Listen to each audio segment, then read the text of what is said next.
Hello and welcome to today's video. Today an Inky Minutes video about an ink by Robert Oster.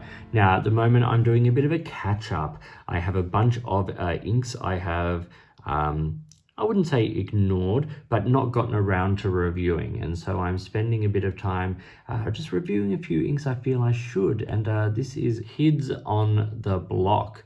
It's a really lovely ink from Robert Oster. It came out a few years ago and I've enjoyed using it a lot. So today we're going to do a review of it. This is the 50ml bottle it comes in.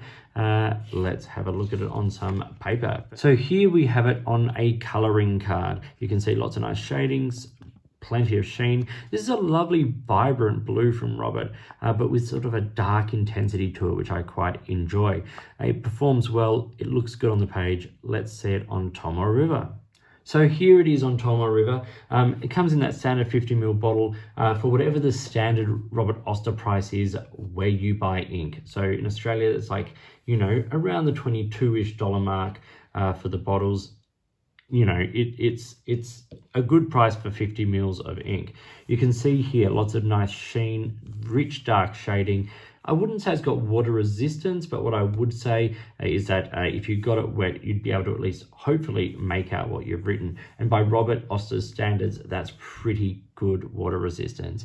It's a lovely shading ink. It's got beautiful depth, lovely color. And if you look at the reverse of this page, even though this is very lightweight Tomoe River paper, you can see through it, of course, but it's not bleeding through it all, other than the swab where I put down a lot of ink. But in the writing, it's performing pretty well.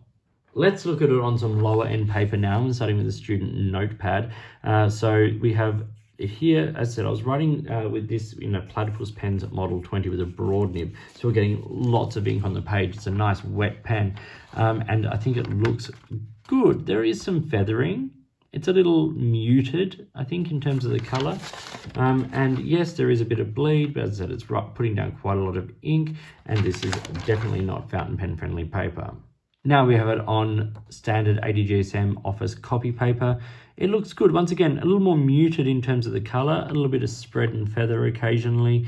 Once again, not fountain pen friendly paper, and there is some bleed. But when you use this on good quality paper, the performance is great. And that can be seen here on Rhodia.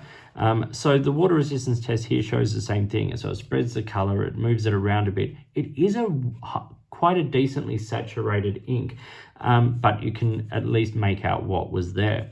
It's got a wet smear here, but that's more to do with the pen. I find this to be a relatively dry ink on the page, which I don't also think is necessarily a bad thing. I think it looks good, nice muted sort of, I wouldn't say muted, but not super vibrant blue ink on this paper. Okay, quick color comparison now for Robert Oster Kids on the Block. A Robert Oster ink I love that's blue is School Blue. This is not as dark as that. That is a very rich blue. It's dark, it's warm, it's got a gray undertone. This is a much more standard blue. If we put it alongside Waterman Serenity Blue, we see it's a more true blue. There's more purple in the Waterman. This is a very vibrant sort of light shading ink, but it does have those muted kind of darker tones in it, which I really enjoy. So that was a quick Inky Minutes look at Robert Oster Kids on the Block. I like this ink. I like the way it performs. I've enjoyed using it a lot. I think it's a lovely shade of blue, nothing too vibrant or scary, but bright enough to have personality on the page. So thank you for watching. Please like and subscribe, hit the notifications button, all that kind of stuff. If you've got products you think I should be looking at, or if there's a way you would like to support the channel, I would love to hear from you. In the meantime, enjoy your inks, enjoy writing, and I'll talk to you soon.